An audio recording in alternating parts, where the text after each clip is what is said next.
Happy money making video number 4. Okay, we're back. This is your host, Joe Gutierrez, your host of the Happy Moneymaker channel. Now, again, folks, those of you coming back, I'll remind you that we're going to get progressing all the time.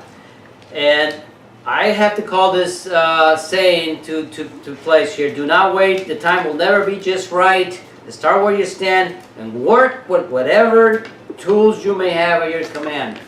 And better tools will be found as you go along. And that note, we're going to get started. Okay, now, let's review the basics we had last week. Okay, this is going to be a weekly video. As you can see, the physical bucket or physical backpack to climb that mountain all the way to 100 million. You know, walks, hikes with your family, exercise, decent food, sleep, and you know, I started to play soccer. I played soccer last week and the week before, so that's great. Motivational bucket, daily affirmations. You know, your sayings. Look at get people to support you. Your motivational quotes. Now, books. Books not only give you information, but also motivate you greatly. Okay. And we'll talk about in detail about books, what the progress has been on books in my part.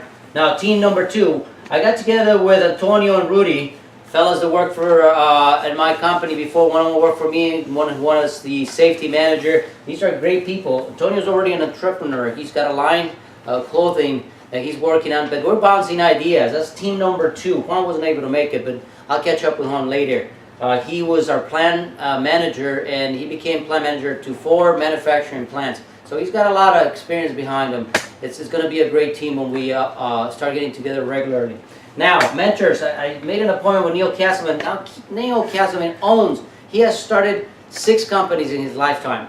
And I'm not talking just any company. You know, aerospace, manufactured, dealing with military contracts, and commercial aircraft contracts. So it's going to be a mentor for me.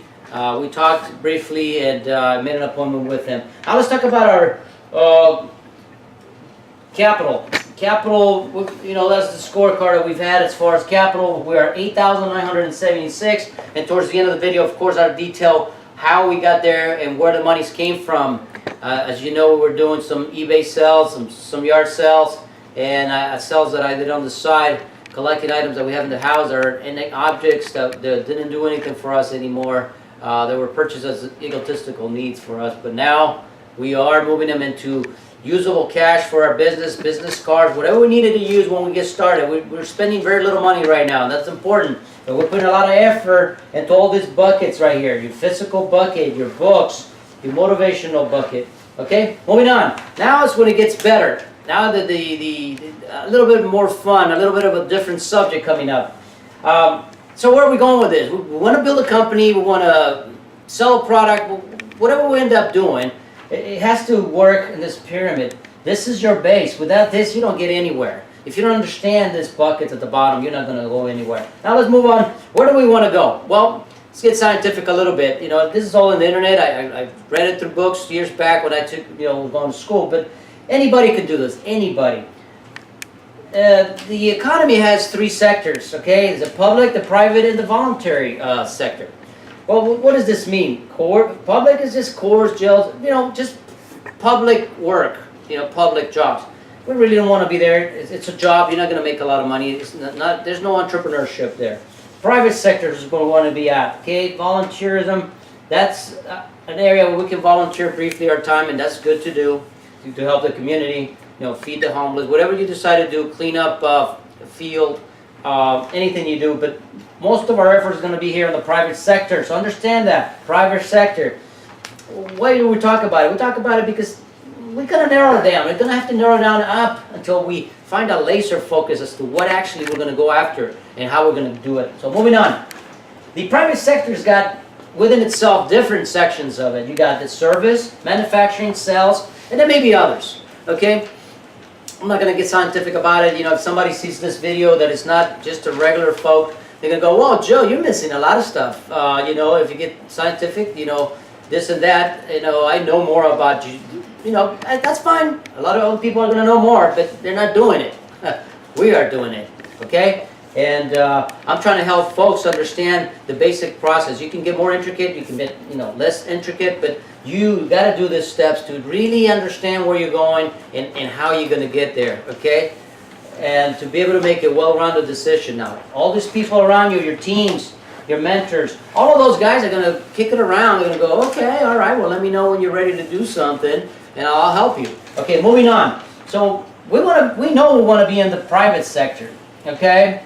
But now what are you going to pick? Service. Are you going to do massage? Are you going to do pet babysitting? Are you going to do car wash? Are you going to do window wash? Are you going to do tax service? All this stuff is service. And I couldn't think of more, but there's hundreds of places where you can do service, okay?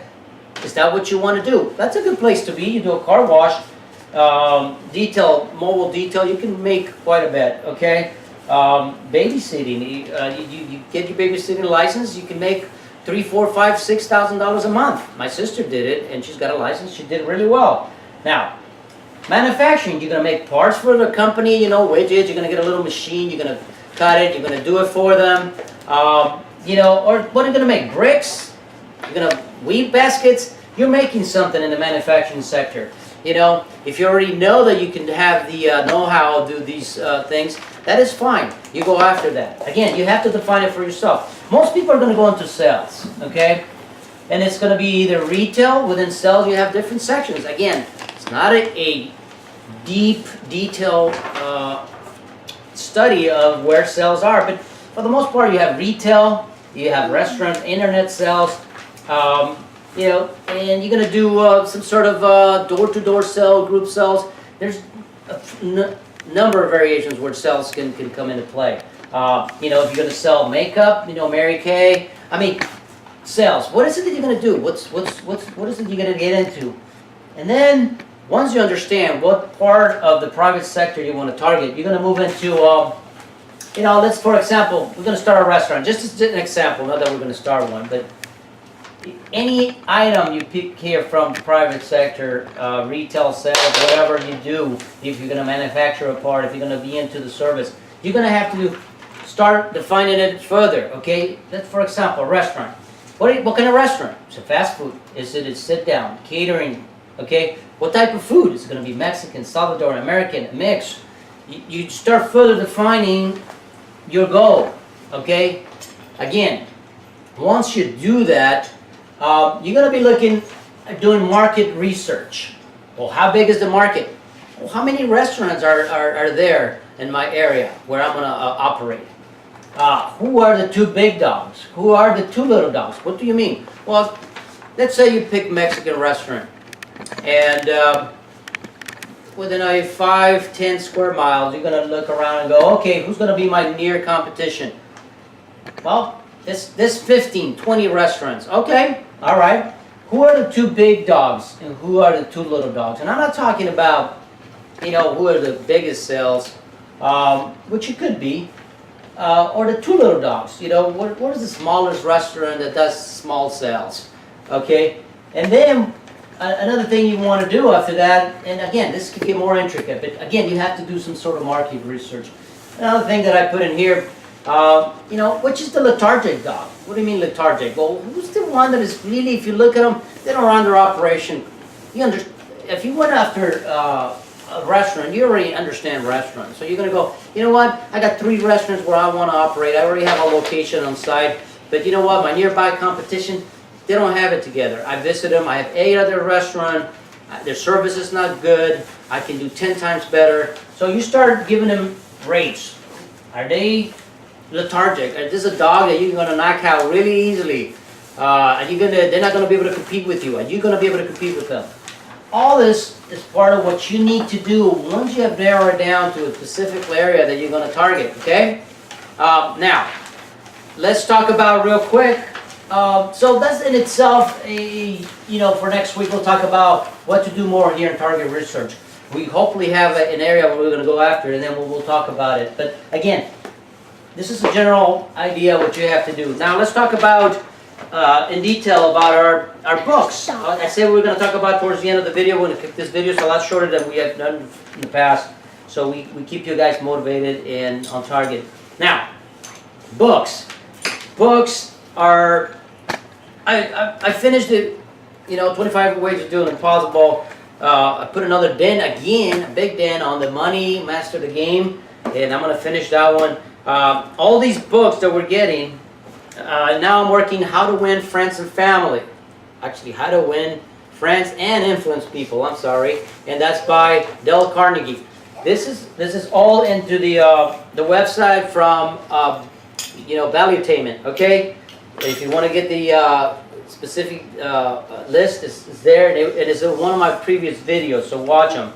Now, so you keep it going. Basically, I had already ordered Power versus Force, okay? Great business teams. I don't want to run out of books. My biggest fear nowadays is running out of books because I'm reading them so fast. Laws of Success, okay? And then Barbarians to Bureaucrats, okay? So here, I have it really pat down. I'm going to go on vacation next week, so we'll make a video on Thursday, try to post it on Friday before I go. And my kids are going to be doing some camping with the Girl Scouts. So we're going to make a short video next week. Again, I paid about $4.95 each of these. Some of them are about $6 that come from Goodwill. And they're really almost new, the books, okay? So now we want to talk about the bucket money. That's the exciting part that everybody wants to hear, okay? And here it is, all right? We talk about the yard sales, 1,001, you remember that? In eBay, we have 3,475. Just selling knives that I have here, custom knives, other things that I have here, watches, and another sale that I did on the side. Went back to the jewelry store where I bought this watch, very expensive watch, and they gave me back 4,500. And I said, okay, well, I told you guys, we're 8,976 now, and we're going to start using that money later. I'll show you how we're going to be using that money, but we're not ready to spend any money yet, okay? There it is. Now, I want to close it real quick here. We'll talk about the economy, okay? And that's what we're going after. What's in the economy for us? What are we going to do in the economy? It's an area of production, distribution, or trade, and consumption of goods and services, okay? So that's what we're going to be playing, okay? Jackie wants to say something. She's giving me a note. Go ahead. You see how it's a pyramid here? It's like when ancient Egypt people built the pyramid, it took them days and days to build. It's just like this life. It takes you days and days to build a company. It takes you days and days to finish a school year. It takes you days and days and days to finish something. So that's what this pyramid stands for. It takes you to finish something to get a job because you have to file for a house. Exactly. It takes you days to fill out the papers, okay? And my two daughters here with me are contributing to this video. Thank you very much. We want to thank you again. We did pretty good on timing, so we're getting a little bit better. I hope our videos looked a little bit better. We're a little bit organized. Now let's say goodbye to our audience here. Jackie, why don't you come in and do the usual? All right, give me my chair, and let's do this. All right. Oh, one more thing. I want to talk about the crab effect. We got a little bit of time, and guys, the crab effect. I have a picture of crabs here. If you ever heard about crabs in a cage, they kind of pull each other down when they're trying to get out. A lot of people, when you're doing these endeavors, are going to do this, and you can't focus on this. That's fine. Don't worry about it. Just think about a crabs inside of a cage. One tries to get out, and the other ones are pulling them down. And not randomly and without malice, people in your family, your friends will pull you down from this, okay? They're going to say, you can't do it. They're going to laugh. Don't leave me behind. What are you doing? You're crazy. You know, things like that. Don't let that get to your head. You plow forward. Never, never, never stop, okay? All right, let's do this. Jackie? All right? Like, subscribe, and comment down below.